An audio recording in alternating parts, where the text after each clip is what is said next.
Good morning students. Chemistry class में आपका स्वागत है। ट्वेल्थ क्लास का लेक्चर है हमारा aldehyde ketone carboxylic acid, in which we have seen the carboxylic acid and we in last lectures we have completed aldehyde and ketones. Last lecture में हमने देखा कि कार्बोनाइल कंपाउंड जिसके अंदर एक आर ग्रुप होता है और दूसरा OH ग्रुप होता है, या फिर हम ये बोल सकते हैं organic compound which have two functional groups that are carbonyl and oxy या hydroxy group, that is called carboxylic acid. Carboxylic acid का कार्बन भी sp2 हाइब्रिडाइज्ड होते हैं, बॉन्ड एंगल 120 डिग्री होता है, 120 डिग्री होता है। फिर हमने देखा कि कार्बोक्सिलिक एसिड है वो एक्वा सोल्यूशन में H पॉजिटिव आयन देता है, बिकॉज H पॉजिटिव आयन देने वाले बेस्ड एसिड होते हैं, और H पॉजिटिव आयन देकर के ये कार्बोक्सिलेट आयन का फॉर्मेशन करता है। कार्बोक्सिलेट आयन जो होता है उसकी आइडेंटिकल रेजोनेंस स्ट्रक्चर की वजह से वो सबसे ज़्यादा स्टेबल होता है एक्वा सोल्यूशन के अंदर। उसके बाद भी हमने देखा है कॉमन मेथड के अकॉर्डिंग। देखो, आपने सबसे पहले देखा है HCOH, एक कार्बन का जो मेंबर होता है उसको हमने नाम दिया था फॉर्मिक एसिड, बिकॉज ये जो आंट्स होती है उनकी स्ट्रिंग के अंदर प्रेजेंट होता है। CH3COH एसिटिक एसिड बोला था, विनेगर में प्रेजेंट होता है। प्रोपियोनिक एसिड, बिकॉज ये जो बटर होता है ना, जिसके अंदर फाउल स्मेल होती है, डीनेचर्ड हो जाता है सड़े हुए के अंदर, उसके अंदर प्रेजेंट होगा। नेक्स्ट 4 कार्बन का है, जब ये किस में प्रेजेंट होगा, फैट्स वगैरह में प्रेजेंट होगा। 5 कार्बन वाला जो होता है वो किस में होता है, वेलेरिक कोई प्लांट होता है उसकी रूट के अंदर प्रेजेंट होता है। तो आपको मोस्ट ऑफ मैंने ये बोला है कि आपको फॉर्मिक एसिड एसिटिक एसिड का ही ध्यान रहना चाहिए कि फॉर्मिक एसिड और एसिटिक एसिड का IUPAC नोमेनक्लेचर करते टाइम उसका IUPAC नेम क्या है। तो देखो, हमने ये लिखा है कि according to IUPAC carboxylic acids are named as alkanoic acid, alkanoic acid. ठीक है, इसके लिए जो सफिक्स है वो हम ओइक एसिड काम में लेते हैं। तो सबसे पहले अपन HCOH, कॉमन नेम क्या है, फॉर्मिक एसिड है, याद रहना चाहिए। एक कार्बन और उसके साथ में COOH ग्रुप प्रेजेंट है, इसका मतलब ओइक एसिड। 1 कार्बन का जो रूट वर्ड होता है वो क्या होता है, meth, methane plus oic acid, methanoic acid. Then इसका IUPAC नेम क्या हो गया, मिथेनोइक एसिड।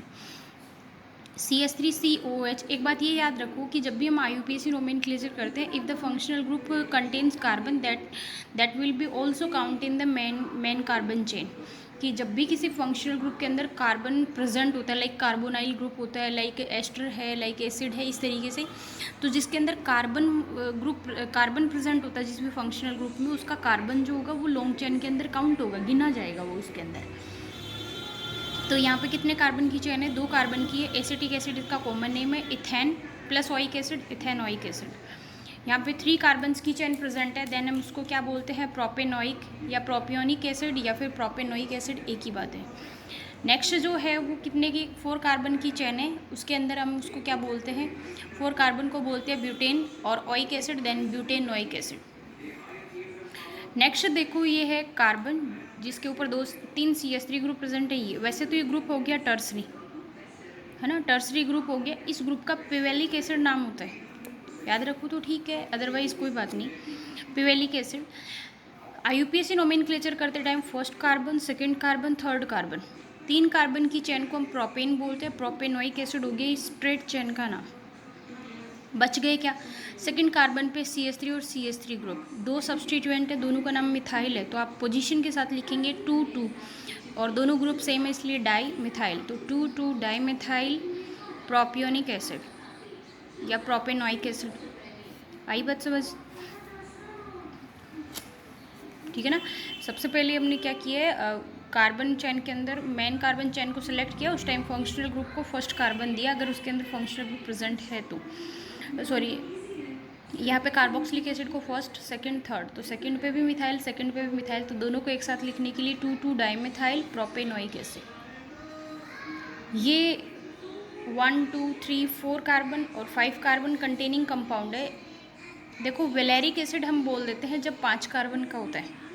अगर ये 5 कार्बन की सिंपल चैन होती देन हम इसको N लगा करके नॉर्मल वेलेरिक एसिड लिख देते। अगर यही मिथाइल ग्रुप इस कार्बन पर जुड़ा हुआ होता तो आइसोवेलेरिक एसिड लिख देते। समझ पा रहे हो, इस कार्बन पर होता तो सीरीज का सेकंड कार्बन जिसके ऊपर 2 मिथाइल ग्रुप प्रेजेंट होते उसको आइसो ग्रुप बोल देते, बट ये इस पर नहीं है। इस बार फंक्शनल ग्रुप की साइड से सेकंड कार्बन है, और आइसो ग्रुप इसलिए नहीं है क्योंकि इसके ऊपर 2 मिथाइल ग्रुप नहीं है, क्योंकि आइसो ग्रुप होने के लिए चेन के किसी भी साइड के सेकंड कार्बन के ऊपर 2 मिथाइल ग्रुप होनी चाहिए, नहीं है। इसका मतलब ये क्या है, आइसो ग्रुप भी नहीं है, नियो भी नहीं है और नॉर्मल भी नहीं है। तो यहाँ से अपने ये देखा एक कार्बन जिसका एक वैलेंसी हाइड्रोजन से, दूसरी COH से, तीसरी वैलेंसी CH3 से, चौथी वैलेंसी C2H5 से, यानी एक कार्बन जिसकी सारी की सारी वैलेंसी अलग अलग ग्रुप से सेटिस्फाई होती है, उसको अपन बोलते हैं एक्टिव कार्बन। कायरल कार्बन भी बोल सकते हो आप, और अदरवाइज उसको क्या बोलेंगे, एक्टिव कार्बन बोलेंगे। एक्टिव कार्बन प्रेजेंट है इसलिए इसको बोल दिया एक्टिव वैलेरिक एसिड, और कोई खास रीज़न नहीं है इसका। IUPAC के अकॉर्डिंग नोमेनक्लेचर करते टाइम 1 2 3 4 को हम बोलते हैं ब्यूटेन, इसके लिए ओइक, देन ब्यूटेनोइक एसिड। बच गया क्या, ये तो सेकंड कार्बन पे क्या है, मेथाइल, तो 2 मिथाइल ब्यूटेनोइक एसिड, इसका IUPAC नेम हो गया है 2 मिथाइल ब्यूटेनोइक एसिड। इतनी आई समझ में। नेक्स्ट देखो, अगर इस तरह का कोई कंपाउंड आ जाए,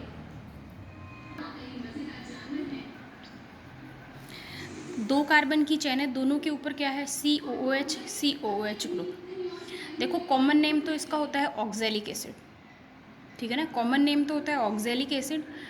IUPAC नोमेनक्लेचर का फर्स्ट रूल होता है, first of all you have to select a long carbon chain. 1 2 carbon की चेन है, ठीक है, 2 कार्बन की चेन को हम बोलते हैं इथेन, ठीक है। इथेन का ये भी ओइक ग्रुप है और ये भी क्या है, ओइक ग्रुप है, दोनों के दोनों ही कार्बोक्सिलिक एसिड है, इसलिए आप क्या बोलोगे, इथेन डाइओइक एसिड। 2 कार्बन की चेन है और दोनों के दोनों किसकी फॉर्म में है, ओइक फॉर्म में है, इसलिए आपने बोला है इथेन डाइओइक एसिड, ठीक है ना, इथेन डाइओइक एसिड बोल सकते हो। नेक्स्ट देखो, ये है CH2 COOH COOH, है ना, CH2 इसके ऊपर COOH COOH, इसको आप बोलते हो मेलोनिक एसिड, ठीक है ना, इसको आप बोलेंगे मेलोनिक एसिड। 3 कार्बन का डाइकार्बोक्सिलिक जो एसिड होता है उसको आप मेलोनिक एसिड बोलते हो। और मेलोनिक एसिड तो कॉमन नेम हो गया, इसका कोई खास वैसे भी रूल नहीं है कि मेलोनिक एसिड ही क्यों बोलते हैं इसको, बस डिराइव्ड नाम है जो कुछ अपन को याद रखने होते हैं बस उसको बेसिकली। IUPAC नोमेनक्लेचर का फिर भी ऑथेंटिक रीजन होता है, फर्स्ट आप लॉन्ग कार्बन चेन का सिलेक्शन करेंगे, first carbon second third carbon, या फर्स्ट सेकंड थर्ड एक ही बात है। 3 कार्बन की चेन को हम लिखते हैं प्रोपेन, उसका फर्स्ट कार्बन भी ओइक फॉर्म में और थर्ड कार्बन भी किसकी फॉर्म में है, ओइक फॉर्म के अंदर है, तो आप क्या लिखेंगे, propane 1,3 dioic acid, propane 1,3 dioic acid.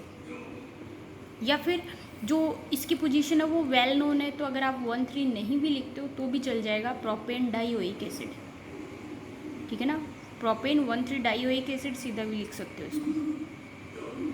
अगला देखें,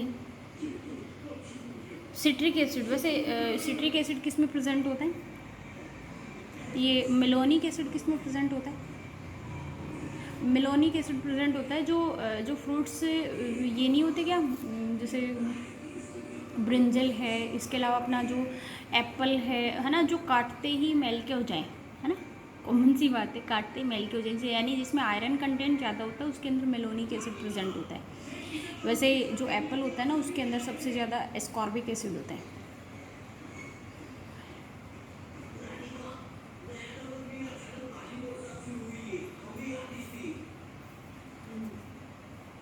नेक्स्ट देखो,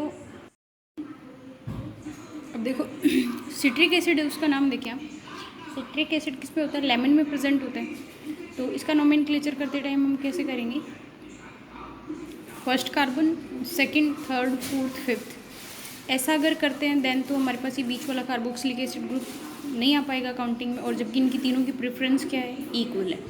अगर एक से ज़्यादा ग्रुप हो और अगर उनकी प्रेफरेंस बिल्कुल सेम हो और काउंटिंग में सारे नहीं आ रहे हो तो सबको छोड़ देना चाहिए, ठीक है। तो हम करेंगे 1 2 3, ठीक है। 3 को हम बोलते हैं प्रोपेन, 1 2 3 तीनों के ऊपर क्या है, कार्बोक्सिलिक एसिड ग्रुप जुड़े हुए है, और सेकंड कार्बन पे क्या है, OH तो हम लिखेंगे 2 hydroxy propane 1 2 3 try carboxylic acid. Carboxylic इसलिए लिखा है कि पूरा का पूरा COOH ग्रुप है, और या फिर ट्राई ओइक एसिड लिखते हो तो भी कोई दिक्कत नहीं है, ठीक है ना, ट्राई ओइक एसिड लिखते हो तो भी कोई दिक्कत नहीं है। 2 hydroxy propane 1 2 3 try oic acid, या फिर 2 hydroxy propane 1 2 3 try carboxylic acid. दोनों ही ठीक है। नोमेनक्लेचर के अंदर अपन एग्जांपल्स देखें, इसके अलावा देखो एक आप एरोमेटिक का और देख लो। एरोमेटिक के अंदर जैसे ये मैंने लिखा है, तो इसका कॉमन नेम तो कुछ नहीं है, और IUPAC नेम इसका क्या है, बेंजोइक एसिड, क्योंकि कॉमन मेथड के अकॉर्डिंग भी इसको बेंजोइक एसिड ही बोलते हैं। जैसे बेंजोइक एसिड के साथ में मैं ये ग्रुप लगा देती हूँ,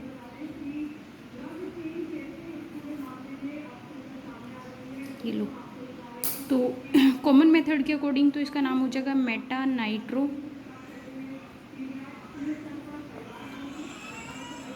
बेंजोइक एसिड, और IUPAC के अकॉर्डिंग इसका नाम हो जाएगा 3 नाइट्रो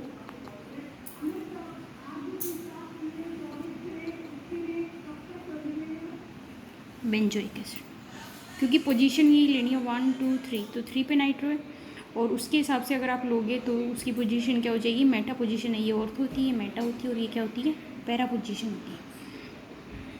इसके अलावा भी अगर आपको कोई नोमेनक्लेचर दिखता है, क्योंकि एक्सरसाइज दे रखी है आप लोगों की और उसके अंदर क्वेश्चन आंसर दोनों दे रखी है, तो आप उसको सोल्व करके देखें, नोमेनक्लेचर से क्वेश्चन आता है बेटा।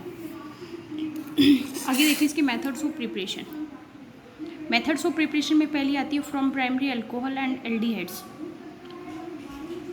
देखो प्राइमरी अल्कोहल हो चाहे एल्डिहाइड्स हो, जब इन कंपाउंड्स का हम क्या करेंगे, रिडक्शन करते हैं, है ना। जब इन कंपाउंड्स का रिडक्शन करते हैं तो रिडक्शन का लास्ट प्रोडक्ट तो होता है एल्केन, और जब इनका ऑक्सीडेशन करते हैं तो लास्ट प्रोडक्ट होता है कार्बोक्सिलिक एसिड। हमको क्या मिलाना है, कार्बोक्सिलिक एसिड, इसका मतलब इनका कंप्लीट ऑक्सीडेशन करना है, चाहे आपको अल्कोहल मिले, चाहे आपको एल्केन मिले, चाहे आपको एल्डिहाइड मिले। तो हम ये बोल सकते हैं when 1 degree alcohol are readily oxidise, fastly oxidise, they convert into carboxylic acid.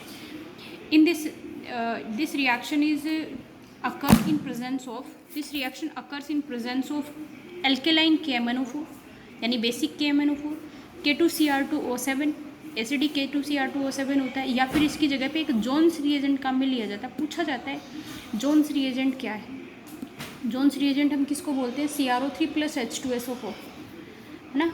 Chromium trioxide plus H2SO4 का मिक्सचर क्या होता है, जोन्स रिएजेंट होता है। इसके अलावा देखो एक अपने इससे पहले कौन सा रिएजेंट आ चुका है, लुकास रिएजेंट आ चुका है, DiZnCl2 प्लस कंसनट्रेटेड HCl। इसके अलावा सोडा माइड आ चुका है, सोडा माइड क्या होता है, NaNO2 प्लस HCl का मिक्सचर। इसके अलावा सोडा लाइम आ गया, NaOH प्लस CaO का मिक्सचर, 3:1 के अंदर जो मिक्सचर होता है उसको अपन क्या बोलते हैं, सोडा लाइम बोलते हैं। तो कुछ जो टर्म्स आती है टेक्निकल उनको कम में याद रखें। इसके अलावा एक हिंसबर्ग रिएजेंट भी आया था अमाइंस वाले चैप्टर में। इसके अलावा टोलेंस रिएजेंट, फैलिंग रिएजेंट है ना, फैलिंग सॉरी हाँ ठीक है, फैलिंग भी है आप लोगों की, बेनेडिक्ट नहीं है सॉरी। तो जो जो रिएजेंट्स आते हैं उसको आप याद रखें, है ना।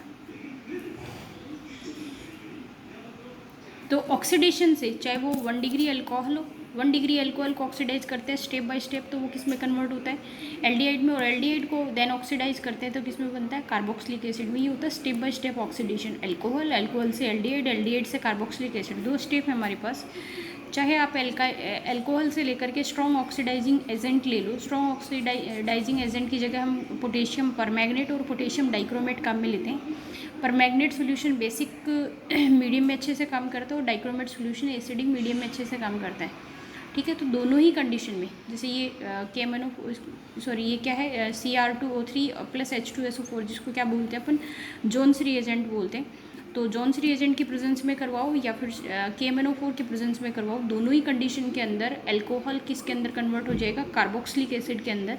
इसमें कार्बन चेन के ऊपर कोई फर्क नहीं होना, जैसे 2 कार्बन की चेन होते हैं तो बनने वाला प्रोडक्ट भी कितने का होता है, 2 कार्बन का ही होता है। तो जब स्ट्रॉन्ग ऑक्सीडाइजिंग एजेंट के प्रेजेंस में इनको करवाते हैं, इसमें अल्कोहल से रिएक्शन स्टार्ट नहीं करके अगर आप एल्डिहाइड से भी करते हो तो फाइनल प्रोडक्ट क्या बनता है, कार्बोक्सिलिक एसिड। इसका मतलब ये हो गया किसी भी कंपाउंड का अगर आप कंप्लीट ऑक्सीडेशन करते हो देन उसके अंदर हमको क्या मिलती है, कार्बोक्सिलिक एसिड मिलता है, चाहे वो कंपाउंड अल्कोहल से स्टार्ट हो चाहे वो एल्डिहाइड से स्टार्ट हो, ठीक है। नेक्स्ट देखो है फ्रॉम एल्काइल बेंजीन, है ना। एल्काइल बहुत इंपॉर्टेंट रिएक्शन है। एल्काइल बेंजीन का मतलब है बेंजीन के ऊपर R group. When alkyl benzene is oxidized in basic KMnO4 then benzoic acid is formed। देखो इस रिएक्शन की खास बात ये होती है कि ये रिएक्शन जो होती है वो अल्फा हाइड्रोजन पर डिपेंड करती है ना, अल्फा हाइड्रोजन पे डिपेंड करती है। जैसे ये बेंजीन रिंग है, इसके ऊपर जुड़ा हुआ जो ग्रुप है उसके ऊपर हाइड्रोजन का होना ज़रूरी है।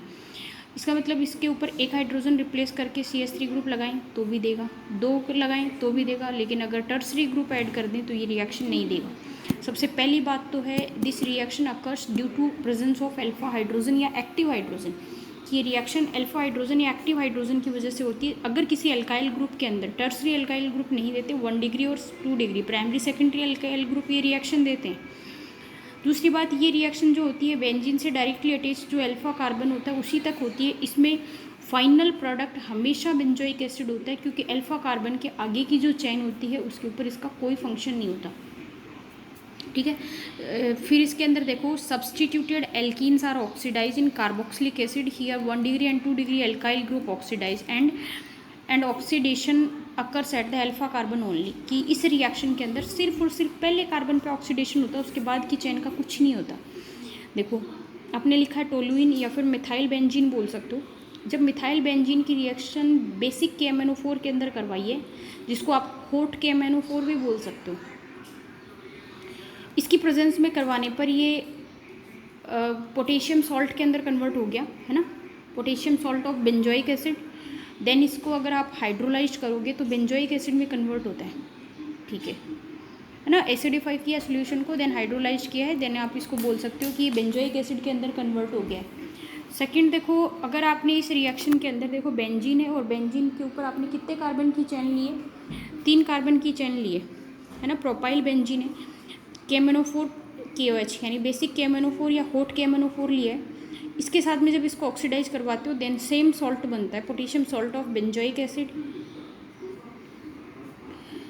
देन इसको क्या किया है, एसिडिक हाइड्रोलिसिस, और किस में कन्वर्ट हो गया, बेंजोइक एसिड में। इसका मतलब ये हो गया कि 1 कार्बन की चेन है तो भी बेंजोइक एसिड, ये है तो भी बेंजोइक एसिड। एक एग्जांपल और देखें इसके अंदर, अगर आपने ये लिया है बेंजीन रिंग, ठीक है, और इसके ऊपर ये ले लिया आपने,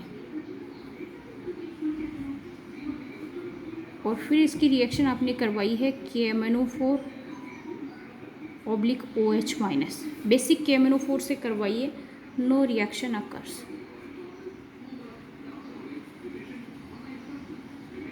क्यों? क्योंकि इसके अंदर अल्फा H कितने हैं, 0 है। अल्फा H नहीं है इसलिए इसके अंदर रिएक्शन नहीं होगी। इसका मतलब ये है कि बेंजीन रिंग से जस्ट पास वाले कार्बन पे हाइड्रोजन होना जरूरी है। अगर ये मिथाइल हटा करके एक H लगा देते हैं देन रिएक्शन हो जाएगी, लेकिन फाइनल प्रोडक्ट क्या रहेगा, बेंजोइक एसिड। आप कितनी भी लंबी कार्बन चेन लें इसका, तो इसमें आप एग्जाम में गलती क्या करते हो, ये रिएक्शन दी हुई आती है तो आपको ये याद रहता है KMnO4 तो क्या करता है, लास्ट वाले कार्बन को COH में कन्वर्ट करता है, लेकिन ये बात भूल जाते हो कि जब एरोमेटिक कंडीशन और एलिफेटिक दोनों है, यानी एल्काइल बेंजीन जब है तो एल्काइल बेंजीन के फर्स्ट कार्बन का ही ये क्या करता है, ऑक्सीडेशन करता है। स्पेशली लिखा हुआ है अल्फा कार्बन ओनली, है ना, oxidation occurs eight alpha carbon only, यानी फर्स्ट कार्बन पे ही ऑक्सीडेशन होता है। तो उस टाइम आप क्या करते हो, इसको भूल जाते हो, आप ये लिखते हो बेंजीन रिंग CH2 और लास्ट वाले कार्बन का क्या कर देते हो, COOH कर देते हो। ठीक है ना, तो ऐसा करने से रिएक्शन क्या हो जाएगी आपकी, रॉन्ग हो जाएगी। तो आपको ध्यान रखना है, इसमें तो कोई दिक्कत नहीं है, इसमें तो आप डायरेक्टली इसको क्या करोगे, COH में कन्वर्ट कर दोगे। ठीक है, इसको करते टाइम ये गलती मत कर देना, बेंजीन रिंग CH2 COOH, क्योंकि हमें ध्यान नहीं रहता उस टाइम। स्पेसिफाई रिएक्शन है, क्योंकि फर्स्ट कंडीशन में हमने क्या किया है, हमारे पास ये सीरीज है तो हमने लास्ट वाले कार्बन को COH में कन्वर्ट कर दिया है, लास्ट वाले कार्बन को COH में कन्वर्ट कर दिया, बाकी रिंग में कहीं चेंज नहीं हुआ। ये चेंज तब नहीं होता जब एलिफेटिक चेन होती है अपने पास, ठीक है ना, एलिफेटिक चेन होती है तब नहीं होता। एलिफेटिक और एरोमेटिक का कॉम्बिनेशन है तो रिएक्शन सिर्फ और सिर्फ एलिफेटिक देगा, और एलिफेटिक में भी कौन सा, फर्स्ट कार्बन देगा। बहुत बार बार इस चीज़ को स्ट्रेस कर रही हूँ, बार बार रिपीट इसीलिए कर रही हूँ कि गलती मत कर देना CH2 COH, क्योंकि मोस्ट ऑफ बच्चे हर एक बैच में यही गलती करते हैं, इसके अंदर CH2 COH याद रहेगी बात। थर्ड कंडीशन है ये दे रखा आपको, ठीक है, कि बेंजीन और बेंजीन के ऊपर टर्सरी ग्रुप दे रखा है, टर्सरी ग्रुप है तो इसके अंदर अल्फा H नहीं है, अल्फा H नहीं है इसलिए क्या होगा, इसके अंदर रिएक्शन नहीं होगी, क्योंकि KMnO4 जो होता है ना, अल्फा हाइड्रोजन कंटेनिंग जो अल्काइल ग्रुप होगा, जिसको अपन प्राइमरी और सेकेंडरी ग्रुप बोलते हैं, उसी को ऑक्सीडाइज करता है, बाकी ग्रुप्स को ऑक्सीडाइज नहीं करता है। आई बात समझ में? है ना, बार बार। और ये रिएक्शन जो है सिर्फ और सिर्फ यहाँ पे आपको KOH भी नहीं मिलता, कई बार KMNO4 ही मिल जाता है, डायरेक्टली KMNO4 ही देगा, अगला KOH भी नहीं देगा। KOH नहीं देता तो भी कोई बात नहीं है, बेंजीन इस रिंग ये और ये कंडीशन देखते ही आपको ध्यान रखना है कि मुझे प्रोडक्ट नहीं बनाना है। ठीक है यहाँ तक। फिर देखो अगली जो रिएक्शन आएगी वो आएगी फ्रॉम नाइट्राइल एंड अमाइड्स।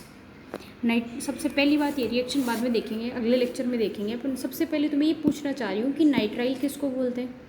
तो जो साइनाइड कंपाउंड होते हैं, है ना, RC∼N होते हैं, उनको अपन बोलते हैं नाइट्राइल कंपाउंड्स। और अमाइड्स किसको बोलते हैं, ऐसा कोई भी कंपाउंड जिसमें CONH2 ग्रुप प्रेजेंट होता है ना, जिसमें CONH2 ग्रुप प्रेजेंट होता है उसको अपन क्या बोलते हैं, अमाइड्स बोलते हैं। ठीक है, नेक्स्ट रिएक्शन अपन क्या देखेंगे, अगले लेक्चर में देखेंगे। तब तक के लिए thanks, have a nice day बेटा।